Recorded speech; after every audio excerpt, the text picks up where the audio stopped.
કેમ છો ખેડૂત મિત્રો? હું છું ચંદ્રેશ ઠાકોર અને તમે જોઈ રહ્યા છો આપણી યુટ્યુબ ચેનલ ખેડૂત કલ્યાણ. તો આજનો આપણો આ વિડીયો જે છે જીરા ઉપર છે સ્પેસિફિક.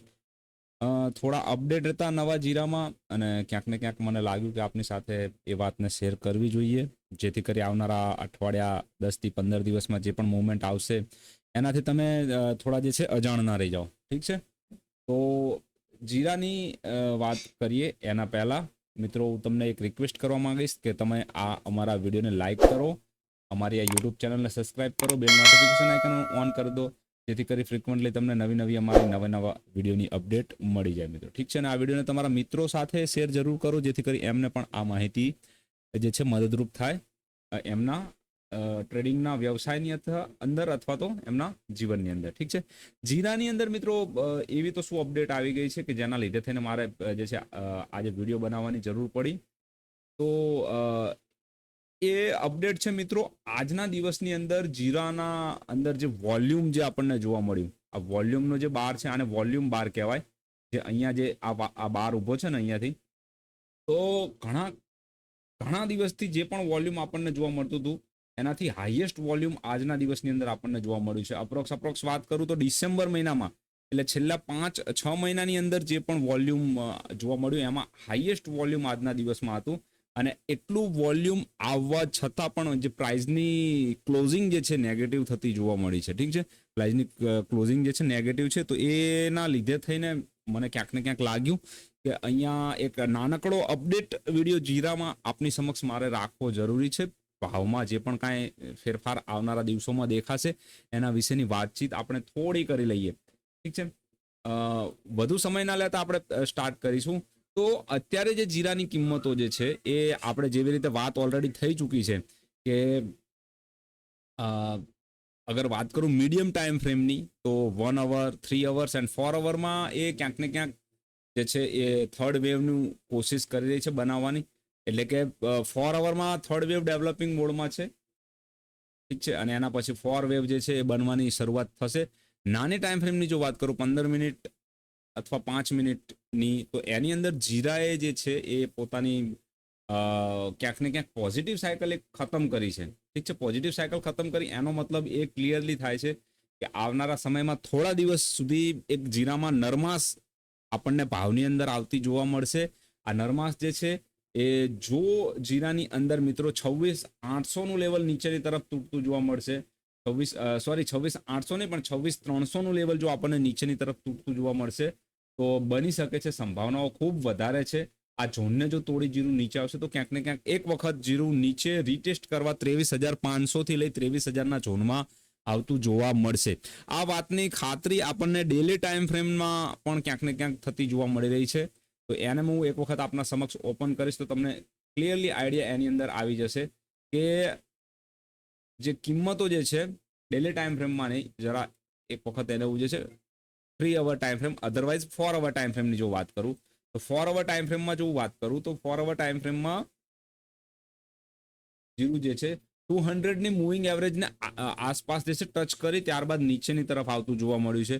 તો આ જે કિંમતો જે છે નીચેની તરફ જો આવશે તો ક્યાંક ને ક્યાંક 24,600 થી લઈ 23,000ના ઝોનમાં એક વખત નીચે આવતી જોવા મળશે. ઠીક છે, આ જે પણ કિંમતો નીચે આવશે એક કરેક્ટિવ ફોલ હશે. ઠીક છે, એક જે આપણને અત્યાર સુધીનું જે તેજી જોવા મળી થોડા દિવસોની એનો એક કરેક્ટિવ ફોલ હશે ને ત્યારબાદ ફરીથી જીરું ઉપરની તરફ 28-29,000ના ઝોનમાં આવતું જોવા મળશે. તો આ એક કરેક્શન થોડા દિવસો માટે બની શકે છે, 10 દિવસ 15 દિવસની અંદર આવું કામકાજ આવનારા દિવસોમાં થતું જોવા મળે, બની શકે, સંભાવના છે એવી કે કદાચ ટૂંકા ગાળામાં પણ આ કામ ખતમ થઈ જાય એક અઠવાડિયાની અંદર જ પણ આવું કામ થશે. કિંમતોની અંદર આ પ્રકારનું મૂવમેન્ટ આવતું જોવા મળશે. ઠીક છે, આ પ્રકારનું મૂવમેન્ટ આવતું જોવા મળશે. કિંમતો એક વખત જે રીતે મેં વાત કરી હતી 28,200ની આસપાસના જે આપણા લેવલ હતા આજે ટેસ્ટ થઈ ગયા છે ઉપરની તરફ. આ વાત મેં તમને કરી ત્યારે છેલ્લે 21-22,000ના ભાવ હતા, ત્યારે હું વાત કરતો હતો કે કિંમતો પહેલી જ જે રેન્જ છે એની 28,000ની આસપાસની હશે, ત્યાં ગઈ અને જ્યાં જેવી 28,000ના ઝોનમાં ગઈ કે તરત જ એક વેચાણનો સિલસિલો ચાલુ થઈ ગયો. એક વેચાણનો દોર જે છે આપણને આવતો જીરાની અંદર આજના દિવસમાં જોવા મળ્યો અને કિંમતો 28,300 થી ઘટી 27,000. એટલે મિત્રો આ ભલે ભાવમાં દેખાતી ના હોય આ કિંમતો, પણ ક્યાંક ને ક્યાંક જો વાત કરું તો 1300-1400 રૂપિયા સુધીની ગિરાવટ આજનો હાઈ બનાવ્યા બાદ આપણને આવતી જોવા મળી છે. ઠીક છે, 12 વાગ્યા પછી બપોરે જે કામ થયું છે એની અંદર એક સારી એવી બીકવાલી આપણને જોવા મળી છે. અને આ જો નાની ટાઈમ ફ્રેમનું પણ એક એબીસી વેવ અહીંયા બનાવશે, તો એબીસી બનાવશે એ ટાઈમમાં પણ સંભાવનાઓ છે કે આ નીચેની તરફ ક્યાંક ને ક્યાંક કોશિશ કરશે 23-24 હજારના ઝોનમાં જવાની. ઠીક છે, તો આ ક્લિયરલી એક મેસેજ છે અથવા એક અપડેટ છે મારી કે મને આ પ્રકારનું કામ આવનારા સમયમાં જીરાની અંદર થતું જોવા મળશે. અને આ વાતથી તમે માહિતગાર હોવા જોઈએ, તમને જાણકારી તમને આ વાતની હોવી જોઈએ. ઠીક છે, પછી એવું ના થાય કે સર તમે 28,000નું કહેતા હતા, ત્યારબાદ 32,000નું કહેતા હતા, પછી 35,000. જો 32-35ના લેવલ ઉપરની સાઈડમાં ઓપન છે, પરંતુ જે નાના હર્ડલ છે, જે નાની મુશ્કેલીઓ છે ભાવમાં ઉપરની તરફ જતી વખતે, એ હવે આપણે ફેસ કરવાની રહેશે. અને જ્યારે પણ એના લેવલો આવશે, જ્યારે પણ તેના રેઝિસ્ટન્સ આવશે, એ સમયમાં એ પોતાના રેઝિસ્ટન્સ પોતાની રીતે પોતાનું કામ કરશે અને કિંમતોને ઉપર જતી રોકશે અમુક સમય માટે. ઠીક છે, તો એ પ્રકારનું આ એક્ઝેક્ટલી કામ છે આવનારા સમયમાં જીરામાં. વાત કરું તો 5 દિવસ 10 દિવસ માટે આ કામ આવું બની શકે છે કે કિંમતો થોડી નેગેટિવ રિએક્ટ કરતી આપણને જોવા મળે.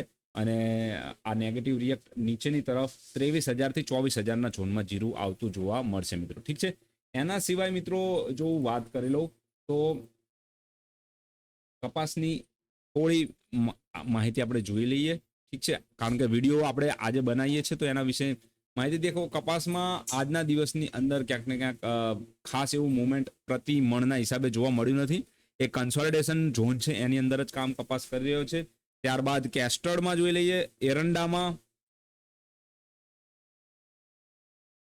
કેસ્ટર સીડ ફ્યુચરમાં આપણે જો જોઈએ તો એની અંદર આજે ક્યાંક ને ક્યાંક કોશિશ તો એક થઈ હતી.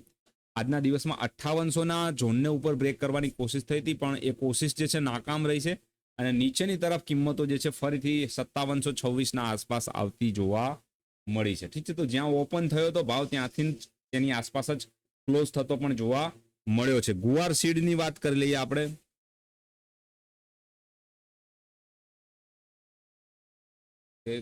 ગુવાર સીડ તો 5550ની આસપાસ ગુવાર સીડના ભાવ જે છે આપણને જોવા મળ્યા છે. હવે મિત્રો આપણી જે રીતે વાત થઈ હતી, અને હું તમને પહેલા પણ કહેતો હતો કે ગુવાર સીડમાં જે પ્રકારનું ટ્રાયેંગલનું કામ થઈ રહ્યું છે, નીચેના ઝોનને રિટેસ્ટ કરી ફરી ઉપર 6161-62ના ઝોનમાં ગુવાર જતો જોવા મળી શકે છે. ઠીક છે, ધનિયા ધાણાની વાત કરું તો મિત્રો ધાણામાં તમે ક્લિયરલી જોઈ શકો છો ધાણામાં કે અહીંયા ધાણાની અંદર જે કામકાજ થઈ રહ્યું છે એ સી વેવ બનાવ્યા બાદ આજે છે વીકલી ટાઈમ ફ્રેમ કન્સોલિડેશનનું જ કામકાજ થઈ રહ્યું છે. જો ધાણા ઉપરની તરફ ક્યાંક ને ક્યાંક આપણને પોઝિટિવ બ્રેકઆઉટ આપશે તો કિંમતો સારી એવી તેજી ધાણાની અંદર આવતી જોવા મળશે. ને ધાણા એ મિત્રો 12,000 સુધીના ઝોનમાં ઉપર જઈ શકે છે. ઠીક છે, તો આ આપણો ઓવરઓલ વિડીયો થઈ ગયો અને તમામ વસ્તુઓ વિશેની વાત મેં કરી લીધી. એક વખત તલ કે જેને આપણે સીસમ તરીકે ઓળખીએ છીએ એના વિશે વાત કરી લઈએ. તો તલમાં મિત્રો જુઓ ઘણા સમયથી એક આપણી વાતચીત આના અંદર ચાલી રહી છે ઓલમોસ્ટ. અને મને પહેલા સૌ પ્રથમ લાગતું હતું કે તલ જે છે એ ક્યાંક ને ક્યાંક ઉપરની તરફ 20,000ની સપાટી આસપાસ જશે, પણ તે 19,200થી નીચે આવી ગયા હતા. 2023ની વાત કરું છું. અને ત્યારબાદ જે છે આ નેગેટિવ મુવમેન્ટ એની ચાલુ જ છે. એક ફ્લેટ કરેક્શન છે આ રહી. ફ્લેટ કરેક્શન જે છે એ ક્યાંક ને ક્યાંક નીચેની તરફ હવે ખતમ થવાની તૈયારીઓમાં છે. ઠીક છે, તો આ ફ્લેટ કરેક્શન જેવી ખતમ થશે તરત ઉપરની તરફ તલની અંદર ફિફ્થ વેવ બનાવવા માટે જે છે એ તલ નીકળી જશે. અને એની અંદર તમને ક્યાંક ને ક્યાંક ઉપરની તરફ 18,200થી 19,000ની કિંમતો તરફ ભાવ ખેંચી જતો જોવા મળશે તલનો. ઠીક છે, તો અહીંયા આજે આપણે બધી જ વસ્તુ વિશે વ્યવસ્થિત રીતે વાત કરી લીધી.